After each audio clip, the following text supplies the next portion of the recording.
23 मार्च तजदीद अहद वफा का दिन। 84वां यौम पाकिस्तान आज कौमी जोशो जज्बे से मनाया जाएगा। वफाकी दारुल हुकूमत में 31, सूबाई दारुल हुकूमत में 21 तोपों की सलामी दी जाएगी। मुसल्लह अफवाज की रवायती परेड के इनेकाद की तैयारियां मुकम्मल। परेड शक्लपड़ियाँ परेड ग्राउंड में मुनक्कद होंगी। सदर ममलिकत आसिफ अली जरदारी पहली मरतबा परेड से सलामी लेंगे। वज़ीर आज़म, chairman joint chief of staff committee के अलावा तीनों सर्विसेज चीफ भी सदर ममलिकत के हमरा होंगे। बहरीन नेशनल गार्ड के कमांडर जनरल शेख मोहम्मद बिन ईसा तकरीब के मेहमान होंगे। पाकिस्तान की बरी, बहरी और फ़ज़ाई अफवाज परेड में हिस्सा लेंगी। चीन और अज़रबैजान के फौजी दस्ते भी परेड का हिस्सा होंगे। पाक फ़िज़ाइया के शाहीन फ्लाई पास पेश करेंगे। परेड में सकाफती फ्लोट्स चारों सूबों और गिलगित बल्तिस्तान की नुमाइंदगी करेंगे।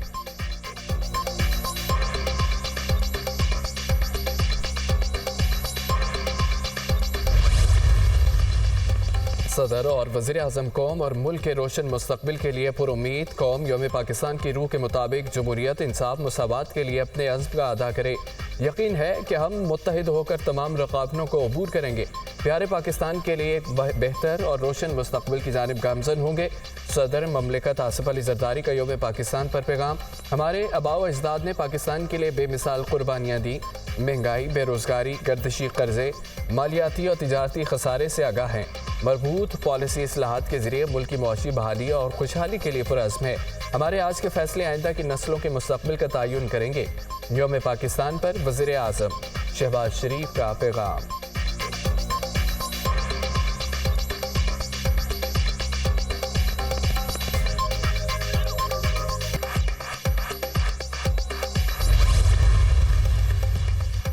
Chairman joint chief of staff committee, तीनों सर्विसेज चीफ और मुसल्लह अफवाज की यौम पाकिस्तान पर कौम को मुबारकबाद। ये तारीखी दिन एक आज़ाद वतन के लिए हमारे आबाओ अजदाद की अजीम कुर्बानियों की याद दिलाता है।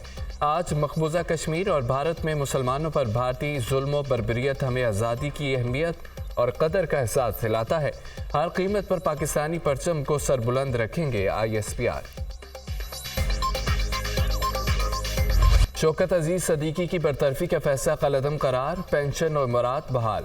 सुप्रीम कोर्ट ने जस्टिस शौकत अजीज सदीकी के खिलाफ सुप्रीम जुडिशल काउंसिल की सिफारिश और बरतरफी का नोटिफिकेशन भी कलअदम करार दे दिया। जस्टिस शौकत अजीज सदीकी को बहाल नहीं किया जा सकता। रिटायर्ड जज तस्वुर किया जाएगा तमाम मुराद और पेंशन के अहल हैं। सुप्रीम कोर्ट ने महफूज फैसला सुना दिया। जस्टिस काजी फायद ईसा ने 23 सफ़ात पर मुश्तमिल फैसला तहरीर किया।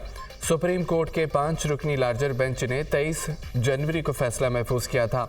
इस्लामाबाद हाई कोर्ट के जज शौकत अजीज सदीकी को 11 अक्टूबर 2018 को ओहदे से हटा दिया गया था।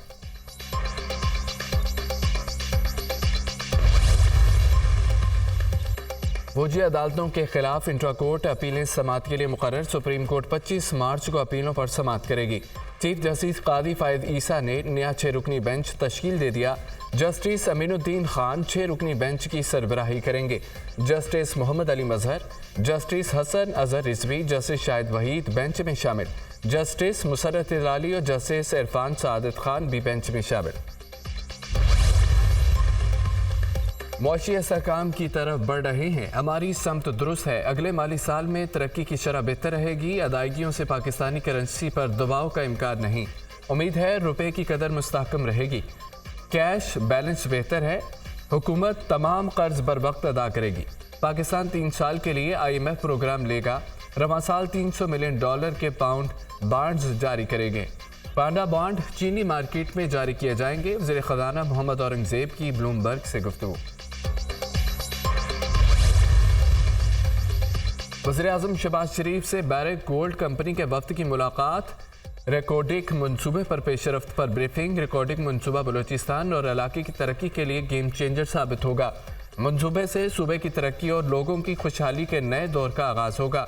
बलूचिस्तान में मादनियात से भरपूर फ़ायदा उठाने के लिए रेलवे लाइन की मनसूबा साजी की जाएगी। वज़ीर आज़म की गुफ्तगू। शहबाज शरीफ की बैरक गोल्ड को बलूचिस्तान से मादनियात के दीगर मंसूबे पर भी सरमायाकारी की तरगीब।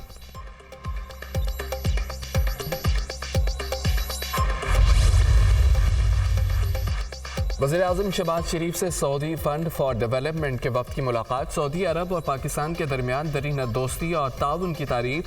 वज़ीर आज़म ने सेहत, तवानाई, इंफ्रास्ट्रक्चर और तालीम के शोबों में SFD کے تعاون کو سراہا۔ CEO SFD نے جاری منصوبوں کی تفصیلات سے آگاہ کیا۔ محمد ہائیڈرو پاور گولن گول مالاکنڈ ریجن ڈیولپمنٹ پروجیکٹ پر بریفنگ۔ وزیر اعظم کا گرین انرجی اور انفراسٹرکچر کے شعبے میں نئے منصوبوں کی پروسیسنگ کو تیز کرنے کی ضرورت پر زور۔ سعودی عرب پاکستان کو ہر ممکن مدد و تعاون فراہم کرے گا، وقت کی یقین دہانی۔ سعودی فنڈ فار ڈیولپمنٹ اور اقتصادی امور کے درمیان سی پیک فیز 2 کے تحت 5 نئے کوریڈور کے قیام کی جانب اہم اقدام۔ پاکستان اور چین کا نئی راہداریوں پر ورکنگ گروپ کے قیام کا فیصلہ۔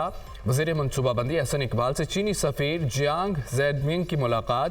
سی پیک فیز 2 کو تیز کرنے پر اتفاق۔ خصوصی اقتصادی زونز کی مزید کامیابی کا خاکہ پیش۔ ہر اقتصادی زون کی ایک چینی صوبے کے ساتھ شراکت داری کی جائے گی۔ ملاقات کا اعلامیہ۔ چینی سفیر نے سی پیک پر عمل درآمد کے لیے پاکستان کی کوششوں کو سراہا۔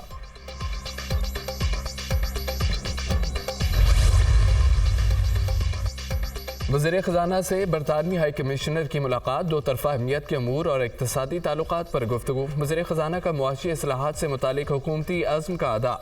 برطانوی ہائی کمشنر کا دو طرفہ تعاون کو مزید بڑھانے کی اہمیت پر زور۔ محمد اورنگزیب سے جرمن سفیر کی بھی ملاقات۔ باہمی دلچسپی کے امور، دو طرفہ تعلقات کو مضبوط بنانے پر تبادلہ خیال۔ وزیر خزانہ کا دونوں ملکوں میں دو طرفہ تجارت کی اہمیت پر زور۔ اقتصادی رابطہ کمیٹی تشکیل۔ وزیر اعظم سربراہ ہوں گے۔ وزیر خزانہ، وزیر اقتصادی امور، وزارت تجارت، وزیر پاور، وزیر پیٹرولیم اور وزیر پلاننگ رکن مقرر۔ وزیر اعظم نے اپنی سربراہی میں کابینہ کمیٹی برائے توانائی بھی تشکیل دے دی۔ وزیر اقتصادی امور، وزیر خزانہ، وزیر پیٹرولیم، وزیر پلاننگ اور وزیر پاور کمیٹی کے رکن ہوں گے۔ اسحاق ڈار کی سربراہی میں کابینہ کمیٹی برائے نجکاری بھی تشکیل۔ وزیر اعظم نے کابینہ کمیٹی برائے چینی سرمایہ کاری بنا دی۔ احسن اقبال چیئرمین ہوں گے۔ خیبر پختونخوا اسمبلی کا اجلاس کب بلایا جائے گا؟ معاملات تعطل کا شکار۔ اسمبلی کا اجلاس بلانے کے معاملے پر گورنر اور حکومت کے درمیان تنازع۔ خیبر پختونخوا اسمبلی کا اجلاس نہ ہو سکا۔ اسمبلی ہال کو تالے لگ گئے۔ اپوزیشن ارکان کا اسمبلی کے باہر احتجاج، آئین شکنی کے نعرے۔ وزیر قانون KP آفتاب عالم نے گورنر کے اجلاس بلانے کو غیر آئینی قرار دے دیا۔ وزیر اعلیٰ کابینہ کے ہوتے کیسے اسمبلی اجلاس طلب کیا؟ محکمہ قانون کا سیکرٹری اسمبلی کا خط ایڈوکیٹ جنرل کو بھیجنے کا فیصلہ۔ گورنر اسمبلی اجلاس طلب کر سکتا ہے یا نہیں؟ محکمہ قانون نے AG آفس سے قانونی رائے طلب کر لی۔ اسپیکر کو جواب موصول ہونے کے بعد اجلاس بلانے کا حتمی فیصلہ ہوگا۔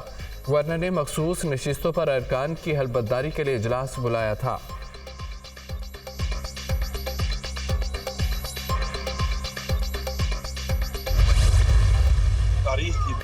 IMF نے پیٹرول پر 18% سیلز ٹیکس لگانے کا مطالبہ بھی کر دیا۔ ماحول کو آلودہ کرنے والی مشینری پر بھی پیٹرولیم ڈیولپمنٹ نے بھی لگانے کی تجویز۔ پیٹرولیم مصنوعات کی اسمگلنگ روکی جائے۔ مقامی سطح پر تیار سگریٹ پر فیڈرل ایکسائز ڈیوٹی کی ایک ہی شرح لاگو کی جائے۔ ہر طیش اشیاء پر ایکسائز ڈیوٹی بڑھائیں۔ سرحدی کنٹرول مؤثر بنائیں۔ IMF نے نئے مطالبات پیش کر دیے۔